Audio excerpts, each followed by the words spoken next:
A gente está aqui hoje no Instituto Ivete Sangalo José Bahia com Maria Senhora, e agora ela vai se apresentar e falar um pouco como era a descoberta do câncer de mama dela. Olá, boa tarde a todos. Prazer, viu, Raíssa? Você está aqui no Instituto Ivete Sangalo com essa preocupação e ver como é que funciona aqui. Gente, meu nome é Maria Senhora, eu sou uma das primeiras pacientes daqui.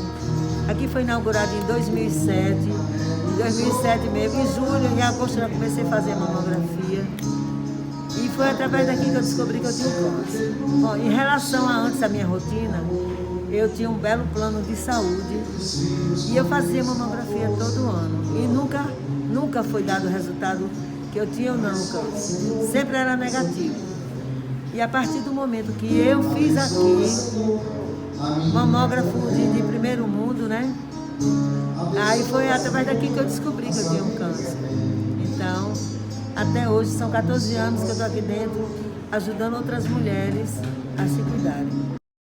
Senhora, como é se dedicar a esse tema, já que a senhora vende camisas, dá palestras sobre isso para outras pessoas, e a importância da senhora estar falando sobre isso para outras mulheres?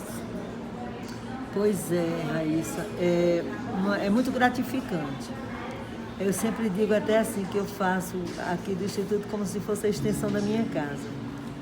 Porque aqui é um lugar que as pessoas são recebidas com amor. E eu faço isso, eu vou nas rádios quando é necessário. Antes tinha a televisão que sempre estava nos buscando, também televisão. Por sinal, domingo agora passou uma entrevista com o senhor Henrique Prata na Rede Vida, né, comigo e com Lorena, a enfermeira.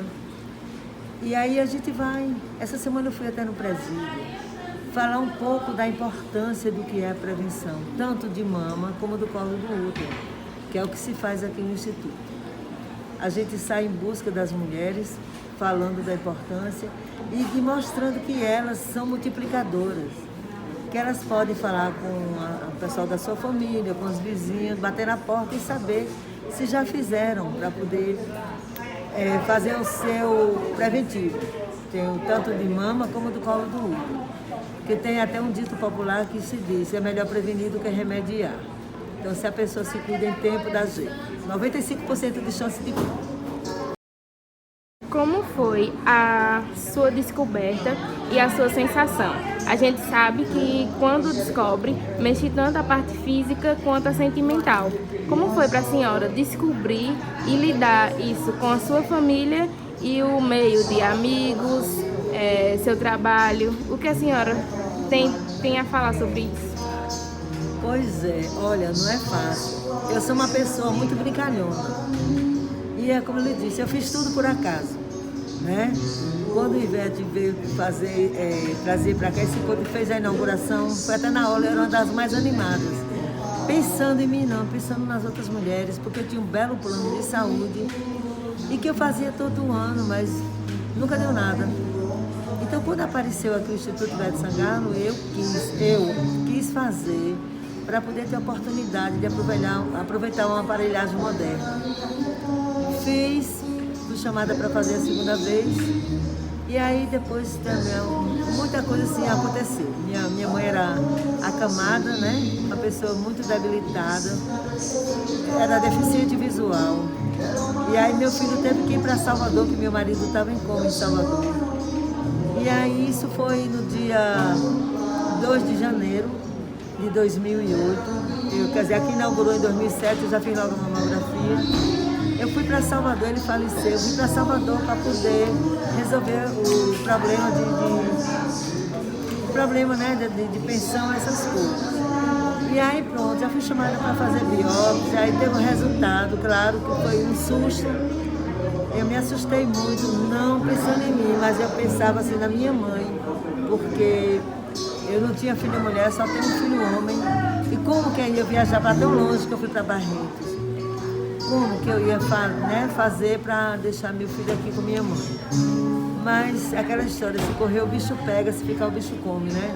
Então eu preferi correr e hoje estou aqui para ajudar. Senhora, quanto tempo durou o seu tratamento da descoberta até o final? Então, A minha cirurgia foi feita no dia 14 de abril, lá em Barretos.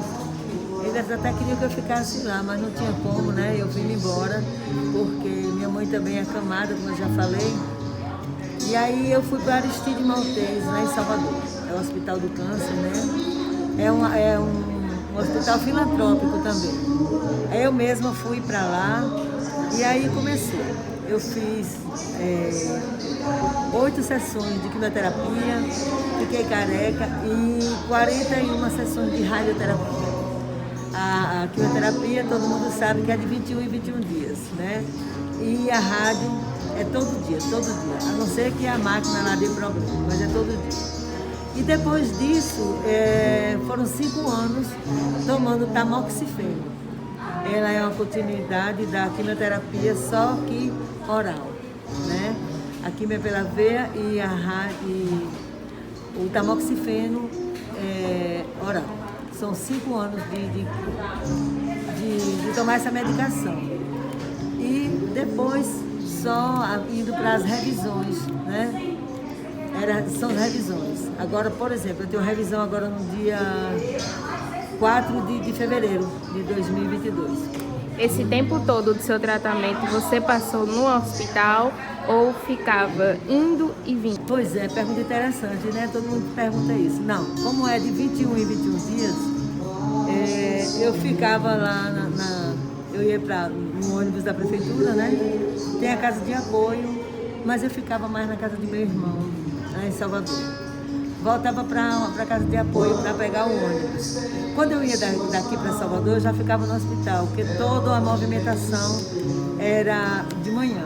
Então eu já ficava lá no hospital e depois eu ligava para ir meu irmão me pegar. Aliás, minha sobrinha estava comigo, só na hora de viajar que eu ia voltar para a casa de apoio.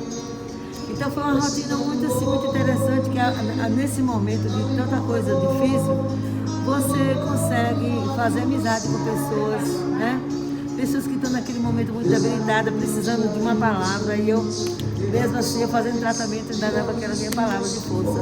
Como a senhora é brincalhona e sempre divertida, como foi o seu sentimental nessa parte toda do tratamento? Conhecer outras mulheres que poderiam estar piores ou até melhores do que a senhora. Como foi para você lidar com essas outras pessoas? Como eu sou, Raíssa, uma pessoa muito tranquila, né? Graças a Deus. Eu sou uma pessoa que eu tenho uma boa cabeça.